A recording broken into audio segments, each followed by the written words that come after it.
This is FinTech Insights, a series of conversations about the changing technology and payments innovations impacting the U.S. financial landscape. FinTech Insights is underwritten by the William Mills Agency. William Mills Agency, the nation's preeminent public relations and marketing firm for the financial industry.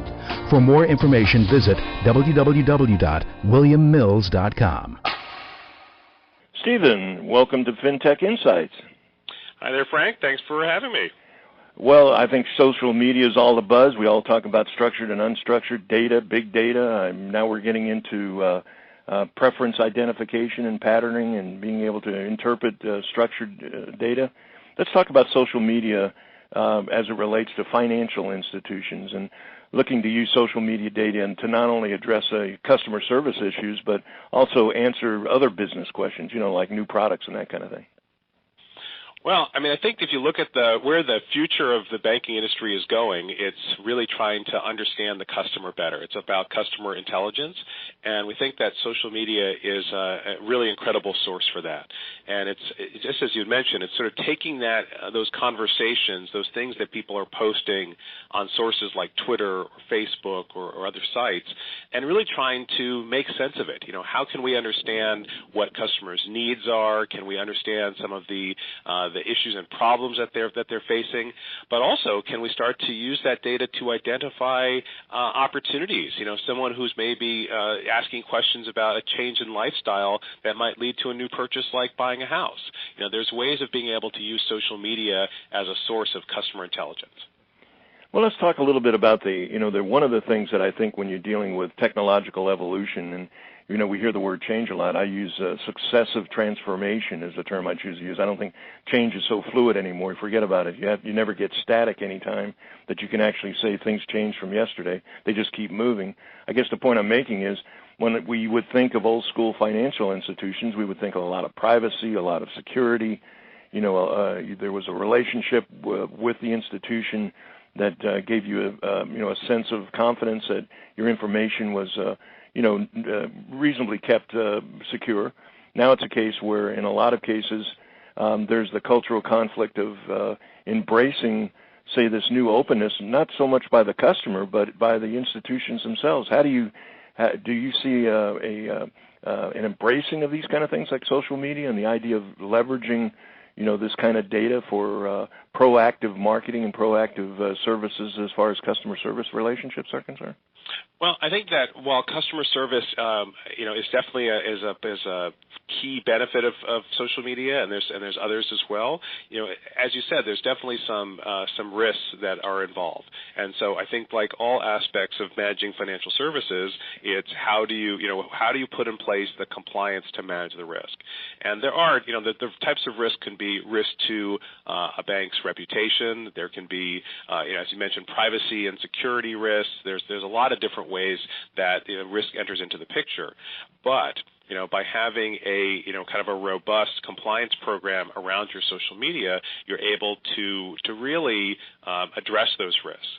And in fact, even not doing something is really not an option anymore. Even the FFIEC, which is sort of the overall sort of regulatory body that sets policy guidelines for the different regulators, they've really said earlier this year that for social media, even if your bank is not involved in social media, it doesn't mean that you don't have any responsibility for managing it, right? So the responsibility is there. You need to have some governance and some control around it, and so you might as well, put that program in place and also reap the benefits.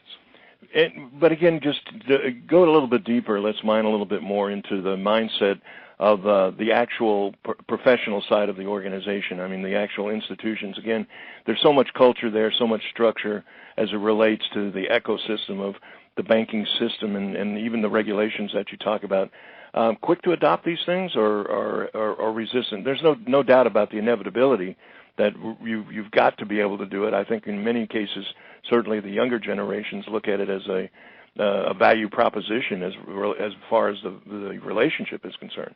But I guess I'm just curious in terms of the embracing of change, almost in a sense somewhat threatening the old guard or old culture of the way they used to conduct business. Well, I think the outlook from the financial services industry has been cautious.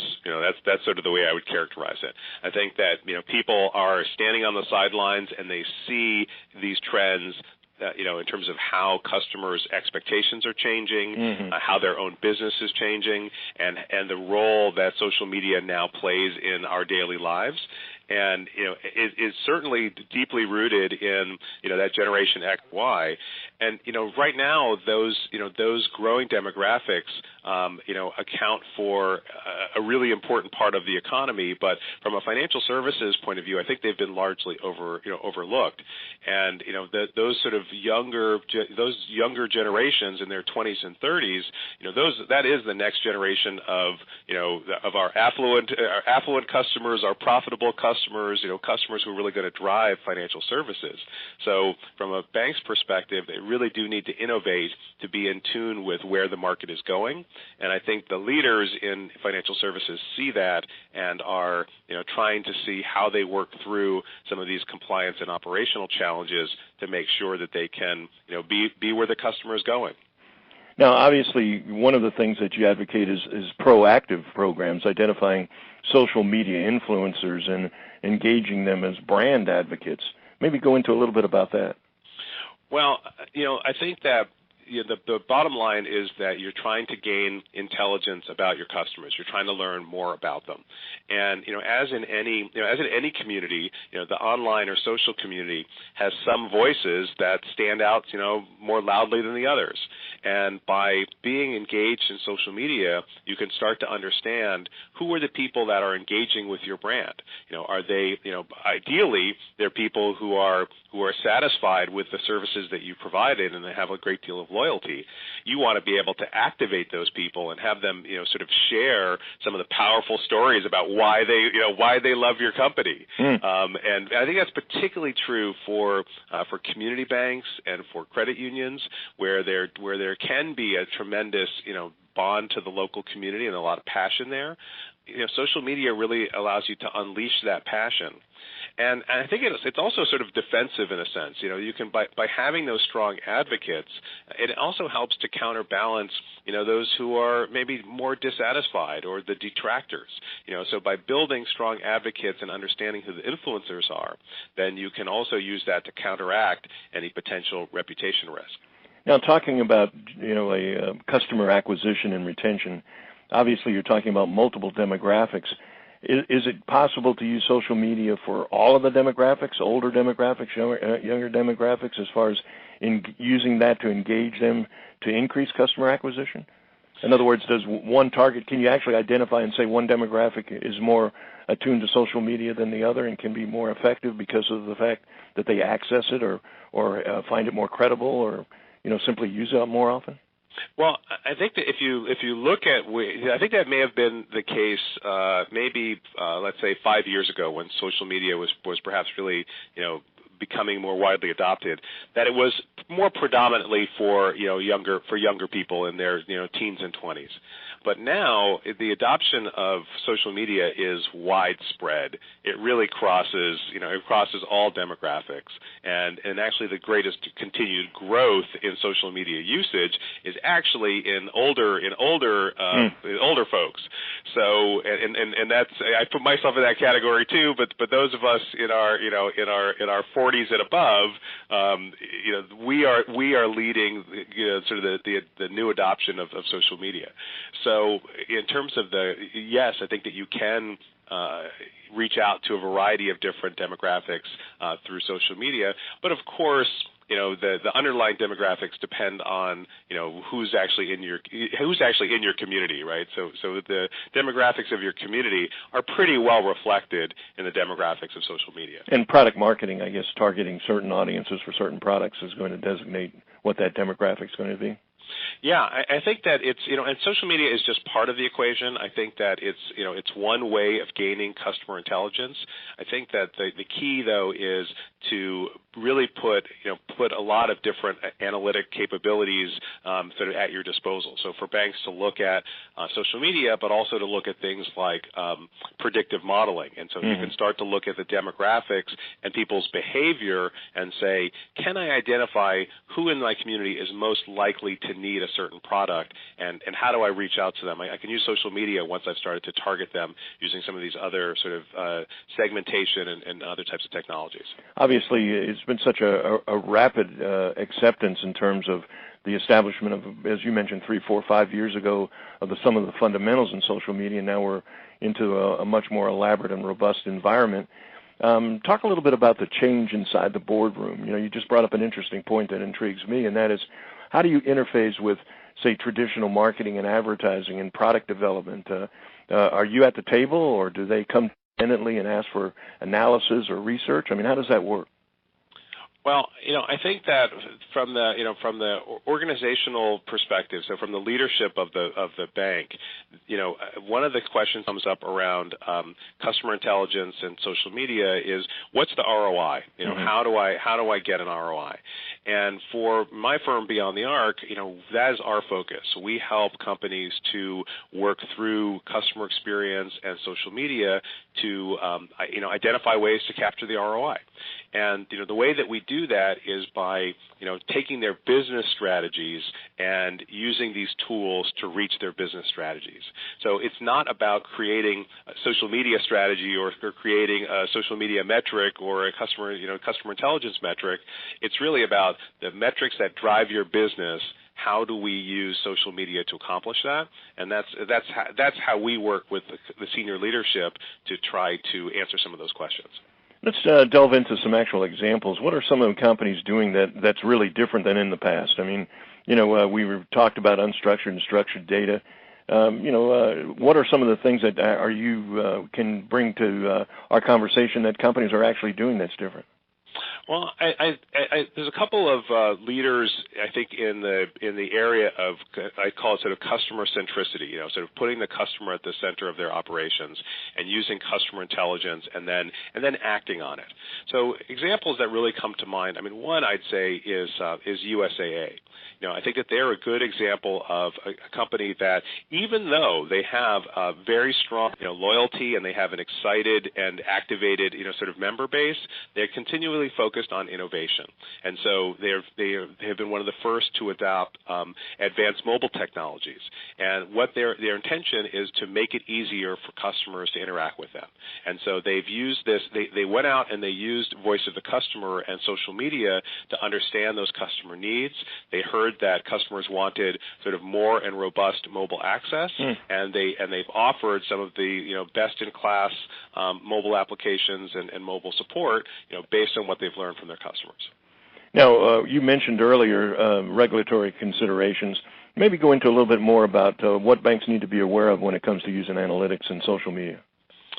Well, analytics and big data are, as you said, are in the news quite a bit, and people are certainly concerned about the level of how their personal data is used, and so those raise a variety of different compliance and legal risks. So I think it's important that as you look at customer experience, that there's a close collaboration within your institution with not only the strategy team but also with the legal and the compliance team, so that you're very mindful of what you're trying to achieve and that you're sort of joined at the hip with your legal and compliance partners. From a practical standpoint, the rules themselves are long-standing. It's important that we are treating all consumers fairly, that there's this criteria that's applied to everyone, and that we are not, we're not in any way acting against the interest, systematically acting against the interests of any particular group. So it's just a matter of the data now enables you to learn a lot more about people, and so it's just important to be mindful of how that data fits into some of the restrictions on how it's used. You're a subject matter expert that gets invited to a lot of conferences and events. I know you've got some that are coming up, not just even around the corner, but actually in the fall. I guess one of the challenges is looking ahead enough to know what those audiences are going to be interested in that far in advance. Can you maybe give us a little insight into what you're going to be covering as far as some of the engagements that you've got coming up? Yeah, so I'll be speaking at the BAI Retail Delivery Conference it's going to be in Denver this year, and I've actually organized a workshop session on complaint management, and it's how do we gather this data about customer feedback, how do we analyze it, and how do we take action on it. And on the panel, I've been able to gather just some great representation from bankers in the industry. So we have the voice of the customer manager from U.S. Bank. We have a senior compliance officer from Umpqua Bank, which is a regional bank up in the Pacific Northwest. We have a compliance officer from Wells Fargo in their credit card services area. So we're going to have a really engaging conversation about customer feedback and managing customer complaints at BAI Retail Delivery. I'll also be speaking the Federal Reserve Board of Chicago has a conference on payments and payment innovation, and we'll be talking about customer feedback and the insights that we've learned, customer intelligence about payments. That's a conference coming up in Chicago in September. I think it's the third week of September. And then finally, I'll be speaking at the predictive analytics world, talking about some of these technical aspects. So a lot of banks are interested in learning, how do I move to the next step? How do I really start to get, how do I get some of these new technologies around customer insights? And so we'll be at Predictive Analytics World, which is going to be in the first week of October in Boston this year.